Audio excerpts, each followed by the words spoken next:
ಆ ಸಲ ಭೀಮ ಮತ್ತು ಕ್ಯಾಪ್ಟನ್ ಸುಮಾರು ದಿವಸ ಆಯಿತು, ಏನು ಇನ್ಫಾರ್ಮೇಷನ್ ಇಲ್ಲ. ಮಧ್ಯೆ ಭಾರಿ ಆಚೆ ಈಚೆ ಜಗಳ ಆಯ್ತಿತ್ತು. ಕೊನೆಗೆ ನೋಡ್ತಿಗೆ ಗೆಳೆತನ ಸಾಧಿಸಿದ್ರು, ಇಬ್ಬರಲ್ಲಿ ಒಟ್ಟಿಗೆ ಹೋದಂಗಿತ್ತು. ಏನು ಕತೆ ಅವರು ಇಬ್ಬರಳದು, ಎಲ್ಲಿದ್ದಾರೆ? ಆನೆಗಳಿಗೆ ಮದ ಬಂದಾಗ, ಎರಡೂ ಆನೆಗಳಿಗೆ ಮದ ಬಂದಾಗ ಆ ಗುಂಪಲ್ಲಿ ಒಂದು ಹೆಣ್ಣಾನೆ ಇದ್ದರೆ, ಅದು ಹೀಟಿಗೆ ಬಂದ ಹೆಣ್ಣಾನೆ ಇದ್ದರೆ ಅಲ್ಲೊಂದು ಭೀಕರ ಹೊಡೆದಾಟ ನಡೀತದೆ, ಅದು ಹೆಣ್ಣಿಗಾಗಿ. ಅದು ಅವತ್ತು ಆಗಿದ್ದು ಅದೇ ರೀತಿ. ಅವತ್ತು ಏನು ಭೀಮನ ಕೋರೆ ಮುರಿದು ಹೋಯಿತು. ಜಗಬೋರ್ನಹಳ್ಳಿ ಅಂತ ಬೇಲೂರಿನ ಹತ್ರ ಇರೋ ಒಂದು ಕಾಡು, ಅದು ಅಲ್ಲೊಂದು 100 ಎಕರೆ ಕಾಡು, ಅದು ಅಲ್ಲಿ ಆಗಿದ್ದು ಅದೇ ಆಗಿದ್ದು. ಆಮೇಲೆ ಆನೆಗಳು ಮದ ಎಲ್ಲ ಮುಗಿದ ಮೇಲೆ ಮತ್ತೆ ಅವ್ರ ಜೊತೆ ಫ್ರೆಂಡ್ ಥರನೇ ಇರುತ್ತೆ. ಕೆಲವು ಟೈಮು ಆ ದೊಡ್ಡ ಆನೆಗೆ ಅದು ಸಾಚಾರನಾಗಿ, ಇಲ್ಲ ಒಂಥರ ಬಾಡಿ ಗಾರ್ಡ್ ಹಂಗಿರ್ತದೆ. ಉದಾಹರಣೆಗೆ ಭೀಮನಿಗೆ ಗಾಯ ಆದಾಗ ನಾವು ಅದಕ್ಕೆ ಟ್ರೀಟ್ಮೆಂಟ್ ಕೊಡೋಕ್ಕೆ ಹೋದಾಗ ನಮ್ಮ 100ಕ್ಕೂ ಹೆಚ್ಚು ಆನೆ ಹೊಡೆದ ನಮ್ಮ ವೆಂಕಟೇಶಣ್ಣ ನಾನು ಒಟ್ಟಿಗೆ ಇದ್ದು. ಅದು ವೆಂಕಟೇಶಣ್ಣ ಆ ಭೀಮಿಗೆ ಡಾಟ್ ಮಾಡೋದಿಗೆ ಅದು ನೋಡ್ತಾ ಇತ್ತು. ಹಾಗಾಗಿ ಅದು ಆಮೇಲೆ ಒಂದು ಟರ್ನ್ ಹೊಡ್ಕೊಂಡು ಬಂತು. ನಾನು ವೆಂಕಟೇಶಣ್ಣ ಒಟ್ಟಿಗೆ ಓಡ್ತಾಯಿದ್ದು. ಆದರೆ ಅದು ಕಾಡಾನೆಗಳು ಇಲ್ಲ ಕಾಡು ಪ್ರಾಣಿಗಳು ಒಬ್ಬನ್ನ ಇಲ್ಲ ಒಂದು ಪ್ರಾಣಿಯ ಟಾರ್ಗೆಟ್ ಮಾಡಿದರೆ ಅದು ಅವ್ರ ಮೇಲೆ ಅಟ್ಯಾಕ್ ಮಾಡೋದು. ಹಾಗಾಗಿ ಅವ್ರ ಮೇಲೆ ಅಟ್ಯಾಕ್ ಮಾಡ್ತು. ಅಂದರೆ ಅದಕ್ಕಿಂತ ಹಿಂದೆ ಅಷ್ಟು ಗಾಯ ಆಗೋಕ್ಕೆ ಕಾರಣ ಈಗೇನು ಪಾರ್ಥ ಅಂತಲ್ಲ, ಏನು ಹೆಸರಿಟ್ಟಿದಾರಲ್ಲ, ಪಾರ್ಥ ಅಲ್ಲ, ಸಾರಾ ಮಾರ್ಟಿನ್ಗೆ ಪಾರ್ಥನೆ. ಸಾರಾ ಮಾರ್ಟಿನ್ ಅಲ್ಲ, ಇದು ಸೀಗೆ ಆನೆ ಇದೆಯಲ್ಲ, ರಾಜೇಂದ್ರ. ರಾಜೇಂದ್ರ ಆನೆ ಇದೆಯಲ್ಲ, ಅದು ಭೀಮನ್ ಜೊತೆ ಇದ್ದಾನೆ. ಅದಕ್ಕೆ ಮದ ಬಂದಾಗ ಭೀಮಿಗೆ ಸಿಕ್ಕಾಪಟ್ಟೆ ಹೊಡಿತು. ಯಾವುದೇ ಕಾರಣದಿಂದಲೂ ಒಂದು ಆನೆಗೆ ಮದ ಬಂದಾಗ ಇನ್ನೊಂದು ಆನೆ ಅದಕ್ಕೆ ಮುಖ ಕೊಡಲ್ಲ ಆ ಸ್ಮೆಲ್ಲಿಗೆ. ಅದಕ್ಕೆ ಭೀಮ ಹಿಂದೆ ತಿರುಗಿ ಹಿಂಭಾಗನ ಕೊಡ್ತಾ ಇತ್ತು. ಇದು ಅಷ್ಟೇ, ಆನೆಗಳು ಮನುಷ್ಯರಂಗೆ ದ್ವೇಷ ಸಾಧಿಸೋದಿಲ್ಲ. ಅಂದರೆ ಒಬ್ಬ ನಮ್ಮ ವೈರಿ ಅಂತ ತಿಳ್ಕೊಂಡು ಆ ರೀತಿ ಏನಿಲ್ಲ. ಈಗ ಎರಡು ಆನೆಗೂ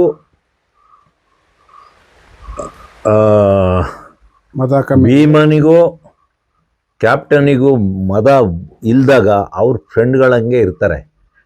ಅವತ್ತು ಆಗಿದ್ದು ಅಂದರೆ ಮತ್ತೆ ಎರಡನೇ ಸಾರಿ, ಅಂದರೆ ಒಂದು ಸರಿ ಮದ ಬಂದು ಇಲ್ಲಿ ಭೀಮನಿಗೆ ಹೆದರಿ ಡಿಸೆಂಬರ್ ತಿಂಗಳಲ್ಲಿ ಹೋಗಿದ್ದ ಆನೆ ಮತ್ತೆ ವಾಪಸ್ ಬಂತು. ಅದು ಅಷ್ಟವರೆಗೂ ಕೊಡಗಿನ ಕಟ್ಟೆಪುರ, ಅರ್ಕಲಗೂಡಿನ ಬೈಸೂರು ಆ ಭಾಗದಲ್ಲಿದ್ದಾನೆ ಸಡನ್ ಎಂಟ್ರಿ ಕೊಟ್ಟಿದ್ದು ಅದೇ ಟೈಮಲ್ಲಿ ಸುಮಾರು ಒಂದು 18 ವರ್ಷದ ಒಂದು ಹೆಣ್ಣಾನೆ ಹೀಟಿಗೆ ಬಂದಿತ್ತು. ಆಮೇಲೆ ಅಲ್ಲಿ ಏನಾಯಿತು, ಫೈಟಿಂಗ್ ನಡೀಲಿಲ್ಲ. ಸ್ವಲ್ಪ ನಾನು ಅದ್ರ ಜೊತೆನೇ ಒಂದು 2 ದಿವಸ ಇದ್ದೆ. ಭೀಮನ ಮೋಸದಲ್ಲಿ ಹೊಡೆಯೋಕ್ಕೆ ನೋಡ್ತಾ ಇತ್ತು. ಭೀಮ್ಗೆ ಅದು ಗೊತ್ತಾಗ್ತಿತ್ತು. ಭೀಮ ತಿರುಗಿ ನಿಂತ್ಕೊಳ್ಳೆ ಓಡೋಗ್ತಿತ್ತು. ಇಡೀ 2 ದಿವಸ ಅದೇ ಥರ ಆಯಿತು. ಇವರಿಬ್ಬರ ಜಗಳದಲ್ಲಿ ಅಲ್ಲೊಂದು ಹೀಟಿಗೆ ಬಂದು ಹೆಣ್ಣಾನೆ ಇತ್ತು. ಇವರಿಬ್ಬರ ಜಗಳದಲ್ಲಿ ಅಲ್ಲಿ ಒಂದು ಪೆನ್ಸಿಲ್ ಕೊರೆ ಅಂತಿತ್ತು, ಮತ್ತೊಂದು ಹೊಸದಾಗಿ ಒಂದು ಕೊಡಗಿನ ಕಡೆಯಿಂದ ಬಂದು ಒಂದು ಗಂಡಾನೇನೂ ಇತ್ತು. ಅವುಗಳು ಆ ಹೆಣ್ಣಾನೆ ಜೊತೆ ಸೇರ್ಕೊಂಡಿದ್ದು. ಆಮೇಲೆ 2 ಜನರ ಜಗಳ 3ನೇರಿಗೆ ಲಾಭ ಅಂತ ಆ ರೀತಿ ಆಯಿತು. ಆಮೇಲೆ ಏನಾಯಿತು, ಇದ್ದಕ್ಕಿದ್ದಂಗೆ ನಾನು ಒಂದು ದಿವಸ ಹೋಗಿ ಒಂದು ಕಡೆ ನಿಂತಿದ್ದೆ. ತುಂಬ ಎತ್ತರದ ಜಾಗ, ಅದು ಬೇಲೂರು ತಾಲೂಕಿಗೆ ಸೇರಿದ ಜಾಗ. ಅದೊಬ್ಬ ಸ್ವಲ್ಪ ಒಂದು ಪಾಳು ಬಿದ್ದಿದ್ದು ಒಂದು 3-4 ಎಕರೆ ಕೆರೆ ಇತ್ತು. ಅಲ್ಲಿ ಒಂದು ಎತ್ತರದ ಜಾಗ ಇತ್ತು. ಒಂದು 20-25 ಅಡಿ ಎತ್ತರದಲ್ಲಿ ನಿಂತಿದ್ದೆ. ಫೈಟ್ ಮಾಡ್ಕೊಂತ ಅಂದರೆ ಫೈಟ್ ಮಾಡೋದು ಅಂದರೆ ಒಂದಕ್ಕೊಂದಕ್ಕೆ ಹಿಂಬಾಲಿಸೋದು. ಭೀಮ ಎಲ್ಲಿ ಹೋಗ್ತಾನೆ ಭೀಮನ್ನ ಒಟ್ಟಾರೆ ಮೋಸ್ತಲ್ಲಿ ಹೊಡಿಬೇಕು. ಈ ಕ್ಯಾಪ್ಟನ್ ಆನೆ ಇದೆಯಲ್ಲ, ಇದು ಯಾವತ್ತೂ ಡೈರೆಕ್ಟಾಗಿ ಫೈಟ್ ಮಾಡಿದ ಆನೆನೇ ಅಲ್ಲ. ಇದೊಂಥರ ಗೆರಿಲ್ಲಾ ವಾರ್ ಥರ ಮೋಸ್ತಲ್ಲಿ ಅಟ್ಯಾಕ್ ಮಾಡೋ ಆನೆ.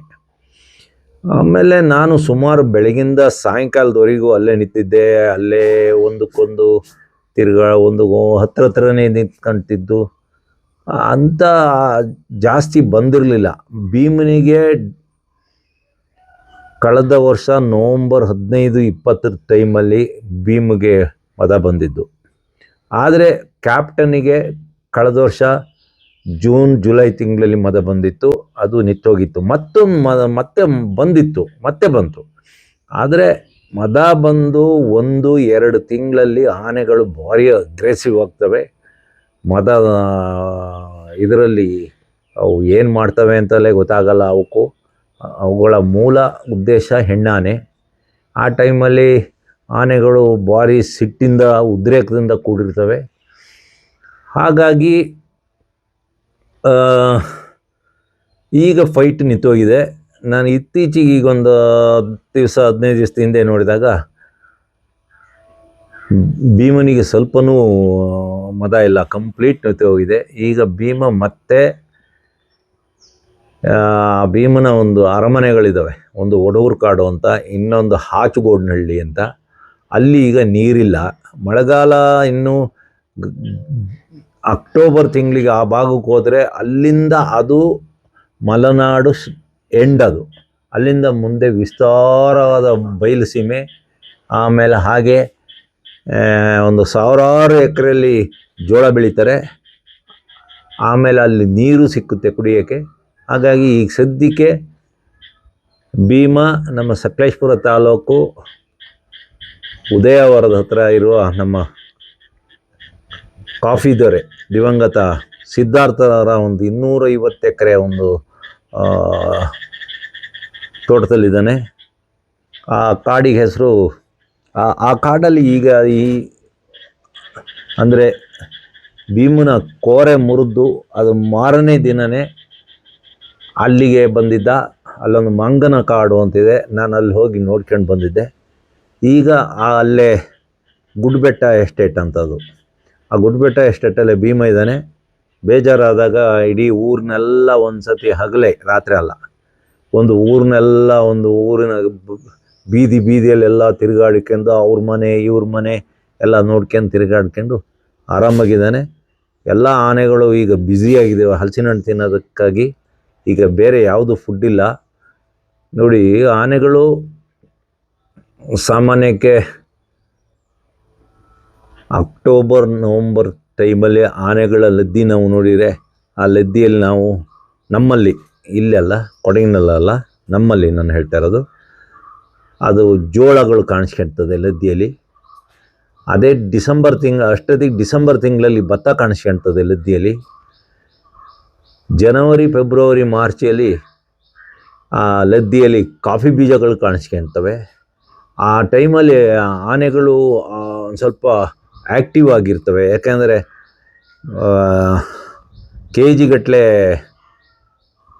ಕಾಫಿ ಹಣ್ಣು ತಿಂದಾಗ ಆ ಕಾಫಿಯಲ್ಲಿ ಇರೋ ಕೆಫಿನ್ ಉಂಟಲ್ಲ, ಒಂದು ಮಾದಕ ವಸ್ತು, ಅದರಿಂದ ಅವು ಭಾರಿ ಆ್ಯಕ್ಟಿವ್ ಆಗಿರ್ತವೆ. ಆನೆಗಳು ಭಾರಿ ಚುರುಕಾಗೂ ಇರ್ತವೆ. ಬಹುಶಃ ಕೆಲವು ಟೈಮ್ ಅವಕ್ಕೆ ರಾತ್ರಿ ಹಗಲು ನಿದ್ದೆ ಬರೋಲ್ಲ ಅನ್ನಿಸ್ತದೆ. ಮಧ್ಯಾಹ್ನ ಟೈಮು ಸಾಮಾನ್ಯಕ್ಕೆ ಆನೆಗಳು 4 ಗಂಟೆ ನಿದ್ದೆ ಮಾಡೋದು. ಆದರೆ ಇವು ಬೆಳಿಗ್ಗೆ 7 ಗಂಟೆಯಿಂದ ಒಂದು 2 ಗಂಟೆ ಇಲ್ಲ 1 ಗಂಟೆವರೆಗೆ ನಿದ್ದೆ ಮಾಡ್ತವೆ. ಆದರೆ ಕೆಲವು ಟೈಮ್ 11 ಗಂಟೆಲೂ, ಆ ಕಾಫಿ ಟೈಮಲ್ಲಿ 11 ಗಂಟೆಲೂ, ಬೆಳಿಗ್ಗೆ 11-10 ಗಂಟೆಲೂ ಅಲ್ಲೆಲ್ಲೋ ತಿರುಗಾಡ್ತಾ ಇರ್ತವೆ.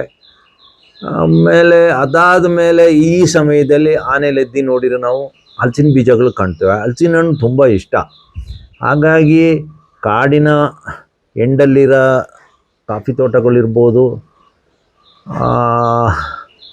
ಅಲ್ಲಿ ಒಂದು ಸ್ವಲ್ಪ ಕಾಫಿ ಪ್ಲ್ಯಾಂಟ್ಗಳು ಒಂದು 9 ಗಂಟೆ ಮೇಲೆ ತೋಟಕ್ಕೆ ಹೋಗೋದು ಒಳ್ಳೆಯದು. ಮತ್ತು ಜನಗಳನ್ನೂ ತೋಟಕ್ಕೆ ಹೋಗೋಕ್ಕೆ, ಆಮೇಲೆ ಅಷ್ಟೇ ಅಲ್ಲ, ಒಂದು ಹೋದ್ರೆ ಹೋಗಲಿ, ಒಂದು ಸಂಬಳ ಒಂದು ದಿನದ್ದು ಅಂತ ಎಲ್ಲರೂ ಒಂದು ಎತ್ತರದೊಂದು ಮರದ ಮೇಲೆ ಕೂರಿಸ್ಬಿಡೋದು ಒಳ್ಳೆಯದು. ಅವನು ಅಲ್ಲೇ ನೋಡ್ತಾ ಇರಬೇಕು. ಅಲ್ಲಿ ಕೆಲಸಕ್ಕೆ ಜನ ಬಂದವರಿಗೆ ಸಿಗ್ನಲ್ ಕೊಡ್ತಾ ಇರಬೇಕು. ಇಲ್ಲ ಫಾರೆಸ್ಟ್ ಡಿಪಾರ್ಟ್ಮೆಂಟರು ETF ಹುಡುಗರೇ ಹೋಗಿ ಅಲ್ಲಿ ಒಂದು ಮರದ ಮೇಲೆ ಕೂತ್ಕೊಂಡು, ನಮ್ಮ ಪ್ಲ್ಯಾಂಟರ್ಗಳು ಆ ETF ಹುಡುಗರಿಗೆ ಒಂದು ಸ್ವಲ್ಪ ಊಟದ್ದು ಎಲ್ಲ ವ್ಯವಸ್ಥೆ ಮಾಡಿಕೊಟ್ರೆ ಅವರು ಸಿಗ್ನಲ್ ಕೊಡ್ತಾರೆ. ಆಲೂರು ಭಾಗದಲ್ಲಿ, ಮೂಡಿಗೆರೆ ಭಾಗದಲ್ಲೂ ಅಷ್ಟೇ. ವೆಸ್ಟರ್ನ್ ಘಾಟಿಂದ ಈಗ ನಮ್ಮ ಸಕಲೇಶಪುರದ ವೆಸ್ಟರ್ನ್ ಘಾಟ್ ಆಗಲಿ, ಮೂಡಿಗೆರೆ ಭಾಗದ ವೆಸ್ಟರ್ನ್ ಘಾಟಿಂದ ಆನೆಗಳು ಈಗ ನಿರಂತರವಾಗಿ ಕೊಡಗಿನ ಕಾಡುಗಳಿಂದಲೂ ಕಾಫಿ ತೋಟಕ್ಕೆ ಆನೆಗಳು ಬರ್ತಾಯಿದೆ ಹಲಸಿನ ಹಣ್ಣು ತಿನ್ನೋಕ್ಕಾಗಿ.